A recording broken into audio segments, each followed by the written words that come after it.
Welcome to the Retirement Wealth Podcast. Today we're diving into a fascinating topic, lean fire versus fat fire, and what that means for your retirement plans. Yeah, it's really an interesting distinction, Emily.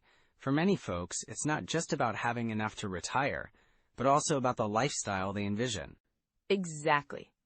Some people dream of a more minimalist lifestyle in retirement, what we call lean fire, while others might be aiming for a more luxurious retirement with fat fire.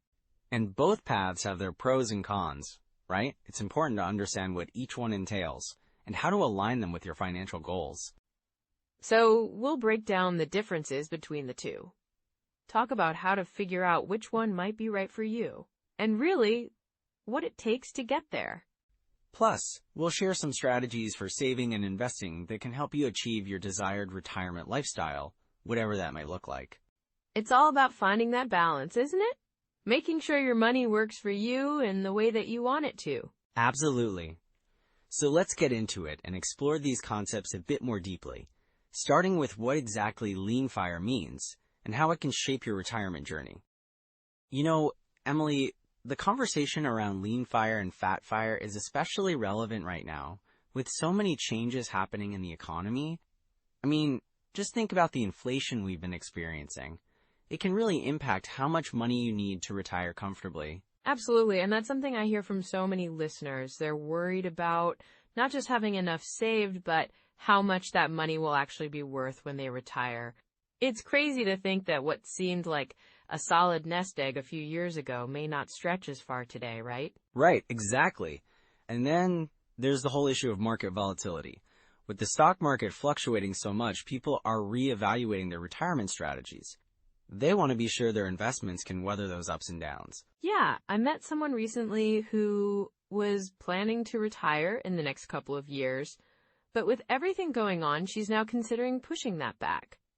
She didn't want to risk her portfolio taking a hit just as she's about to start withdrawing from it.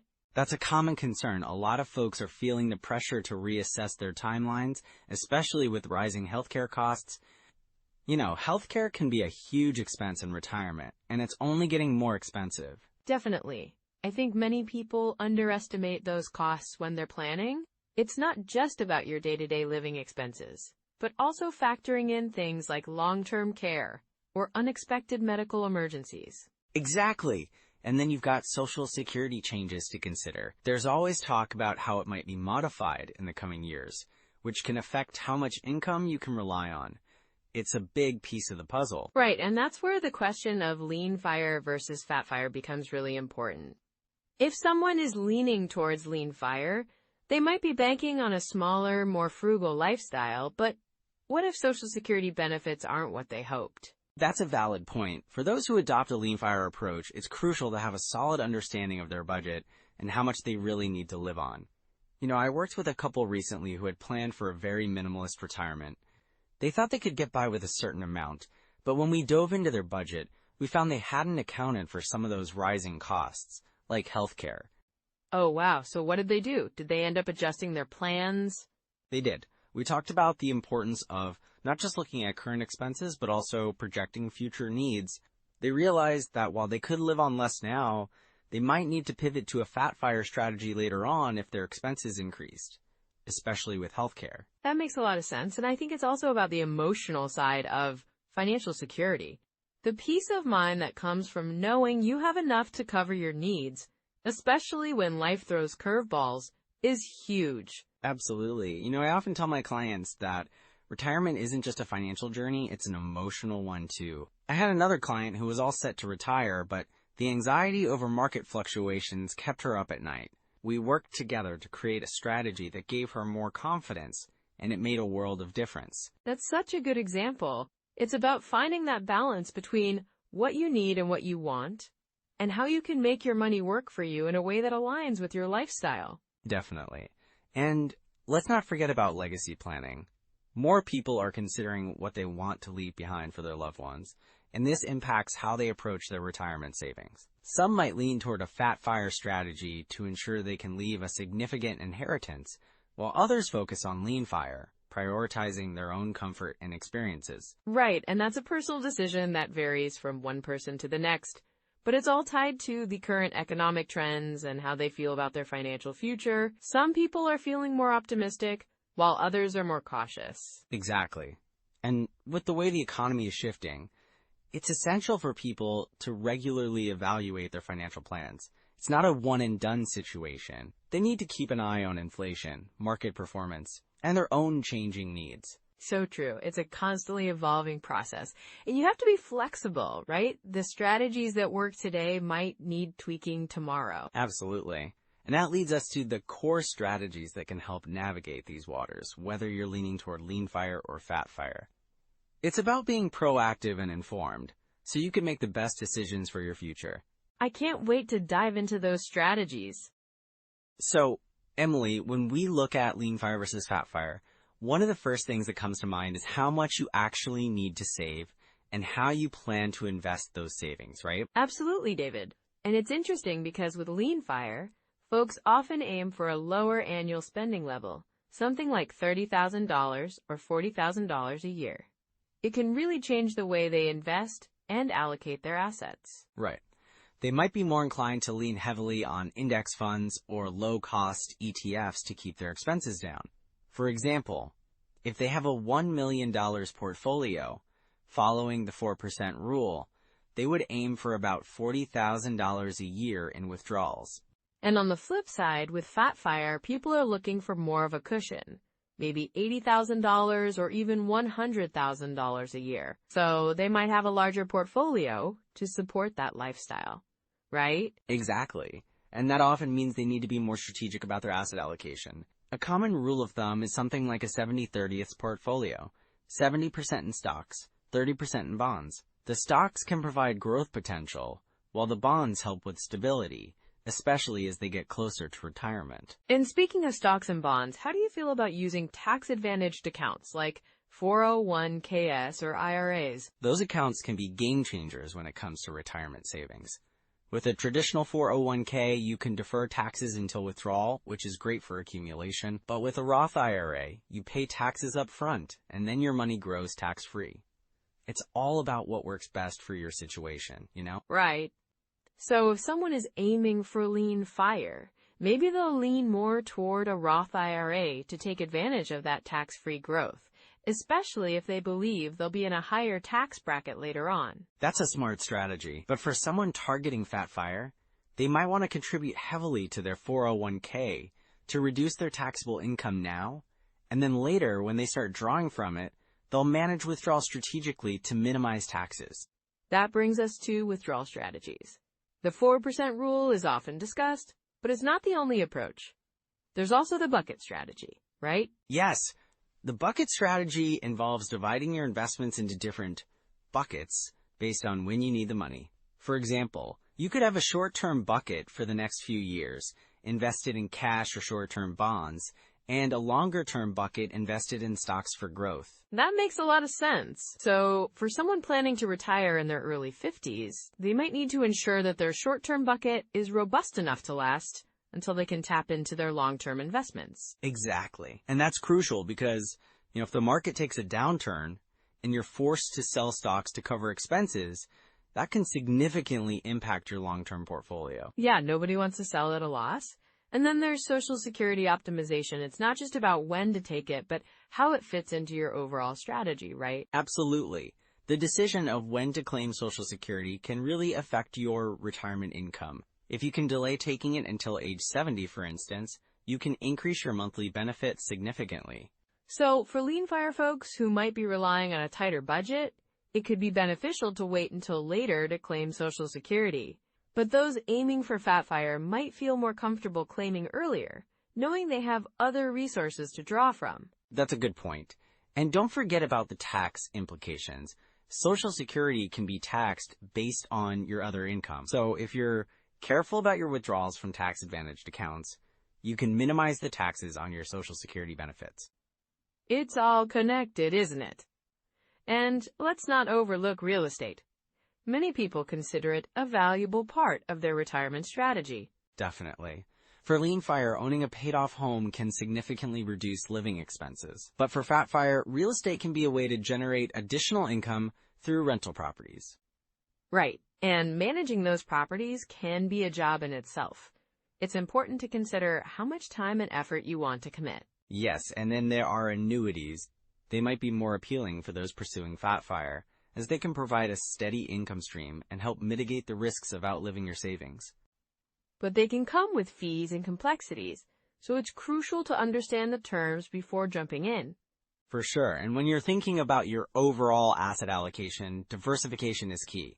You don't want all your eggs in one basket, especially as you near retirement. Exactly. A well-diversified portfolio can help cushion against market volatility. It's also worth noting that as you age, you might want to adjust your allocation, shifting more into bonds as you get closer to retirement. That's a classic strategy. And thinking about tax savings techniques, there are opportunities to be strategic about your withdrawals, especially in the years before required minimum distributions kick in at age 72. Ah, yes, RMDs. They can really impact your tax situation. Planning withdrawals before that age can help minimize tax burdens later on. Absolutely. If you can manage your income levels carefully in those years, it can pay off significantly in the long run. So it seems like there are a lot of moving parts to consider when planning for lean versus fat fire. Yes, and it's essential to have a clear picture of your goals, lifestyle preferences, and the resources you have available. And with all these strategies, it's easy to see how someone might get overwhelmed. What do you think are some common pitfalls that people should be on the lookout for? So, Emily, one of the biggest pitfalls I see when folks are planning for retirement is this whole notion of sequence of returns risk. It's kind of a technical term, but it's really important. Right, I've heard of it. It's when the order of your investment returns affects how long your savings last, right? Exactly. So let's say you retire and you start taking withdrawals from your portfolio. If the market takes a downturn right after you retire, you end up selling your investments at a loss, which can really impact your long-term sustainability. That makes a lot of sense. I can see how that could really mess things up. Do you have a real-life example of this? Sure. I once worked with a couple who retired in 2007, just before the financial crisis hit. They had a decent nest egg, but they were counting on their investments to provide income. When the market crashed, they had to withdraw more to meet their expenses, which depleted their savings faster than they anticipated. Oh no, that sounds stressful. They didn't consider adjusting their withdrawal strategy based on market conditions. They learned the hard way that having a diversified withdrawal strategy can really help cushion against those market fluctuations. So what can people do to avoid falling into this trap? Well, one strategy is to have a cash reserve or a bond ladder. Something stable that you can draw from during down years, while allowing your equities to recover. That sounds like a smart approach. What about taxes?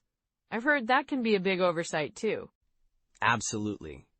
Many retirees underestimate the impact of taxes on their withdrawals. For instance, if someone is withdrawing from their traditional IRA, they're going to owe taxes on that money. If they don't plan for it, they might find themselves in a higher tax bracket than they expected. Yeah, I can see that being a big surprise. It happens more often than you think. I had a client who, after retiring, started taking significant withdrawals from his IRA without considering the tax implications.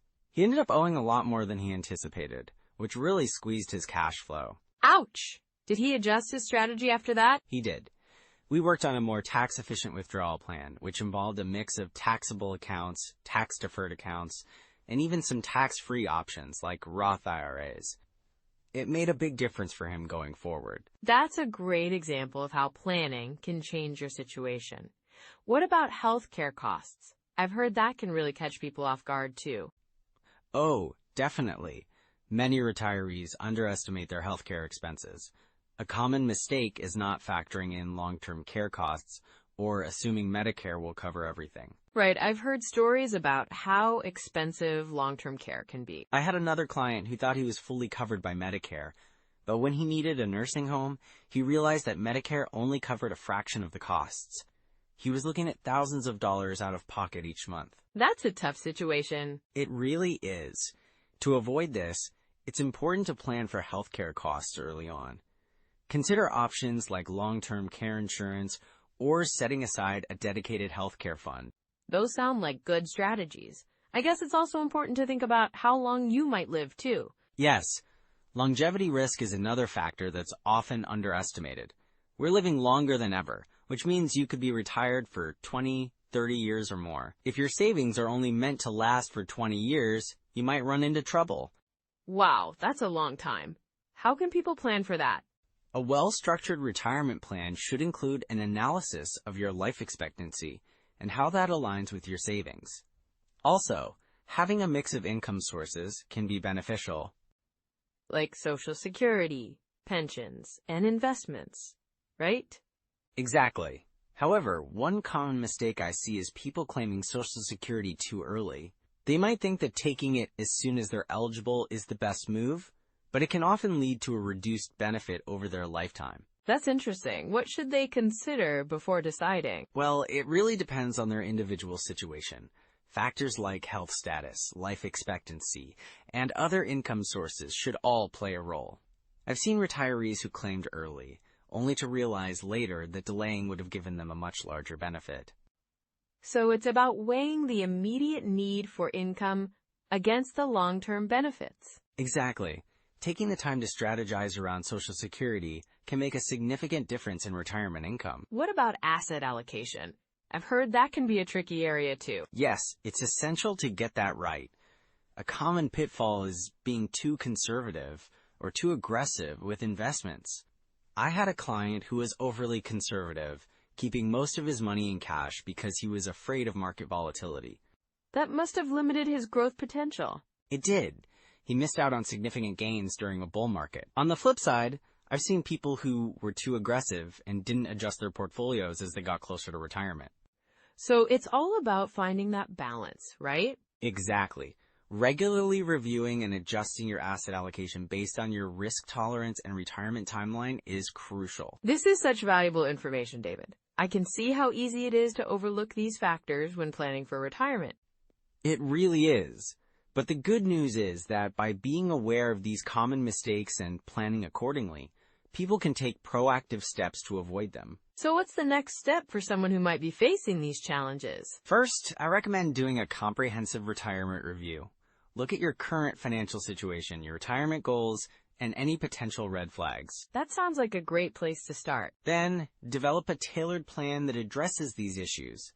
Consider working with a financial advisor if you're unsure. They can provide guidance and help you navigate these complexities. Such great advice, David. I know our listeners will find it really helpful. I hope so. It's all about empowering people to take control of their retirement planning and make informed decisions. Absolutely. Let's keep that conversation going as we transition to our next topic. All right, Emily, now that we've unpacked lean fire and fat fire, let's talk about what our listeners can do right now to take action on their retirement plans. Absolutely. I think the first step is to really get a clear picture of where you stand financially. Yes, and one of the best tools for that is to leverage retirement calculators. Websites like Vanguard, Fidelity, and Schwab offer really user-friendly calculators that can help you run some scenarios based on your current savings, expected retirement age, and lifestyle choices. Right, and it's so important to not just plug in the numbers once and forget about them. Regularly reviewing your portfolio is key. I recommend doing that at least once a quarter, if not more often. Exactly. By keeping an eye on your investments, you can make necessary adjustments based on market conditions or changes in your personal situation. Another useful tool is the Social Security Administration's website, ssa.gov.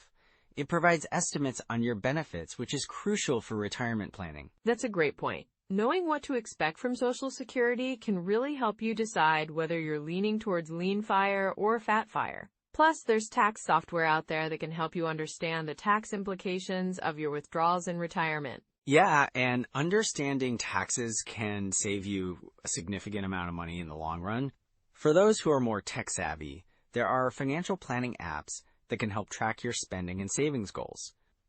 Apps like Mint or Personal Capital can give you a comprehensive view of your financial health. Love those. And, beyond the apps and calculators, there are so many great resources out there. Books like The Simple Path to Wealth by J.L. Collins or Your Money or Your Life by Vicki Robin and Joe Dominguez can really reshape how you think about money and retirement. Absolutely. Those are classics. And there are also podcasts that dive deep into financial independence.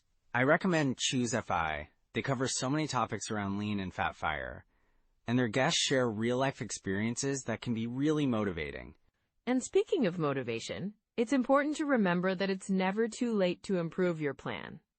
Even small habits can make a big difference. Yes, like running retirement projections. You can start with a simple spreadsheet just to see where you are now and where you want to be. Exactly. And setting up automatic contributions to your retirement accounts can really help boost your savings without you even having to think about it. Just automate it and let it grow. That's a great habit to get into. And for those who might feel overwhelmed, starting small is totally okay. Even taking just one step today, like reviewing your current expenses or setting a budget, can set you on the right track. Right. It's all about progress, not perfection. And don't hesitate to reach out for professional help if you feel you need it. A financial advisor can help tailor a plan that suits your specific goals. Definitely, and remember to ask questions. A good advisor will welcome your inquiries and help you understand your options. So, with these tools in your pocket, you're ready to strengthen your retirement plan. Let's recap what we've covered today.